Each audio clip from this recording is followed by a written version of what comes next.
नमस्कार। आज हम बात कर रहे हैं एंकाइलोजिंग स्पॉन्डिलाइटिस के बारे में। एक ऐसी स्थिति जो काफी लोगों को प्रभावित करती है। इस विषय पर गहराई से चर्चा करने के लिए हमारे साथ हैं एक बहुत अनुभवी सीनियर न्यूरोथेरेपिस्ट और गवर्नमेंट सर्टिफाइड योगा ट्रेनर। इन्हें इस क्षेत्र में 13 वर्षों का अनुभव है और इन्होंने न्यूरोथेरेपी के माध्यम से सैकड़ों रोगियों की मदद की है। आपका स्वागत है। धन्यवाद।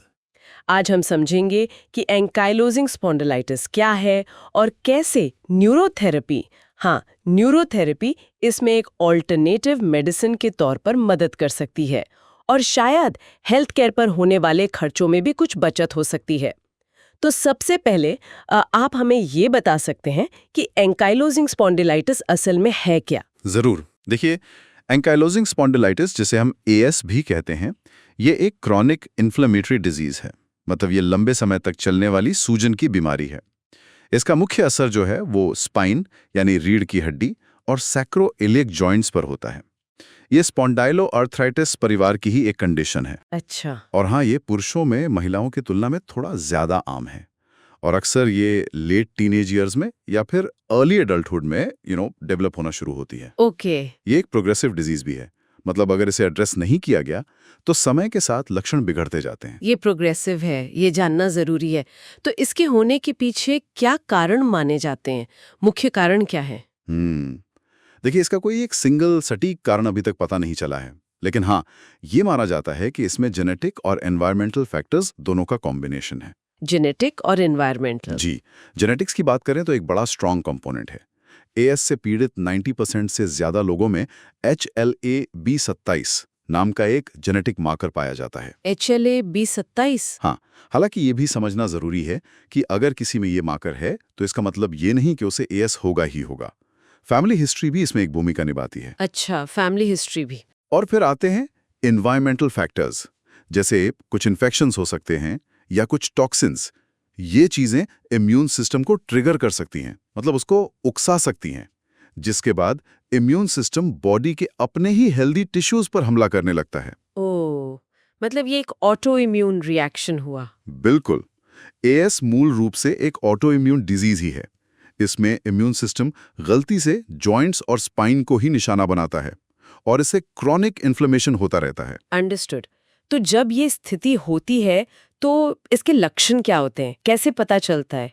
और क्या इससे जुड़ी कोई कॉम्प्लिकेशंस भी हो सकती हैं? हाँ, लक्षण हर व्यक्ति में थोड़े अलग अलग हो सकते हैं, पर कुछ आम लक्षण हैं। सबसे कॉमन है लोअर बैक और बटक्स में दर्द और स्टिफनेस। दर्द और स्टिफनेस। जी, खासकर सुबह उठने पर या थोड़ी देर इनएक्टिविटी के बाद, मतलब आराम करने के बाद, ये ज्यादा महसूस होता है। इसके अलावा दूसरे जॉइंट्स जैसे हिप्स, शोल्डर्स और नीज, इनमें भी दर्द और अकड़न हो सकती है। अच्छा। फटीग यानी थकान और कमजोरी, ये भी काफी आम लक्षण है। कुछ लोगों में आंखों में इन्फ्लेमेशन का खतरा भी रहता है, उसे यूवीआइटिस कहते हैं। आंखों में इन्फ्लेमेशन? हाँ, उसमें आंखों में रेडनेस, दर्द और लाइट के प्रति सेंसिटिविटी हो सकती है। और कुछ लोगों को गहरी सांस लेने में भी दिक्कत महसूस होती है। वाह, ये तो काफी सारे लक्षण हैं। और अगर ये स्थिति गंभीर हो जाए तो? आपने कॉम्प्लिकेशंस की बात की थी। जी, गंभीर मामलों में या एडवांस केसेस में कह सकते हैं, ये जो क्रॉनिक इन्फ्लेमेशन है, ये रीढ़ की हड्डी के वर्टिब्रे को, मतलब जो मनके होते हैं, उन्हें आपस में फ्यूज करने लगता है, जोड़ने लगता है। इसी स्थिति को बैम्बू स्पाइन कहते हैं। Bamboo spine? हाँ, इससे पोस्चर आगे की तरफ झुक जाता है और बॉडी की मोबिलिटी, मतलब हिलने डुलने की क्षमता, वो काफी कम हो जाती है। ये तो बहुत सीरियस लगता है। बिल्कुल।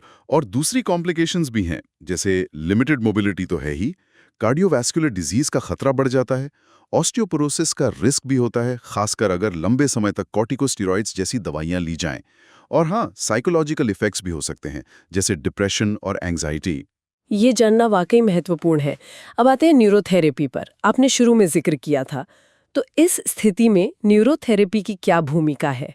ये कैसे मदद करती है? देखिए, न्यूरोथेरेपी के अनुसार एएस का एक मुख्य कारण पैराथायरॉयड हार्मोन का इम्बैलेंस हो सकता है। Parathyroid hormone? जी, ये माना जाता है कि ये इम्बैलेंस जो है वो ऑस्टियोक्लास्ट और ऑस्टियोब्लास्ट, ये बेसिकली बोन बनाने और तोड़ने वाली सेल्स होती हैं। अच्छा, बोन सेल्स। हाँ, उनके फंक्शन को डिस्टर्ब करता है।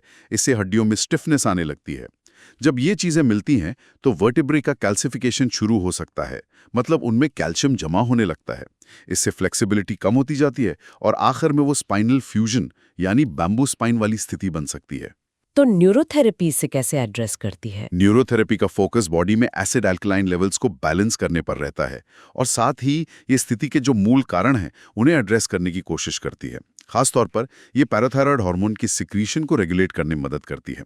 तो इस तरह से ये एक प्रभावी ऑल्टरनेटिव मेडिसिन साबित हो सकती है और हाँ, ये लोगों को हेल्थ केयर पर होने वाले जो अनावश्यक खर्चे हैं उनसे बचाने में भी मददगार हो सकती है। ये जानकारी बहुत उपयोगी है। न्यूरोथेरेपी एक अलग पर्सपेक्टिव देती है। बॉडीवर्स पॉडकास्ट में शामिल होने के लिए धन्यवाद। हमारे किसी सीनियर न्यूरोथेरेपिस्ट से अपॉइंटमेंट के लिए कृपया हमारे हेल्पलाइन नंबर पर संपर्क करें या हमें व्हाट्सएप संदेश भेजें। हमारा हेल्पलाइन नंबर है 8100340081।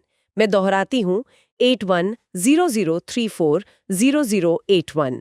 इस तरह के सूचनात्मक स्वास्थ्य पॉडकास्ट पर दैनिक अपडेट के लिए कृपया बॉडीवर्स चैनल को सब्सक्राइब करें और अपने प्रियजनों के अच्छे स्वास्थ्य और वेलनेस के लिए इस पॉडकास्ट को उनके साथ साझा करें। यदि आपके कोई प्रश्न या सुझाव हैं तो कृपया कमेंट्स में लिखें।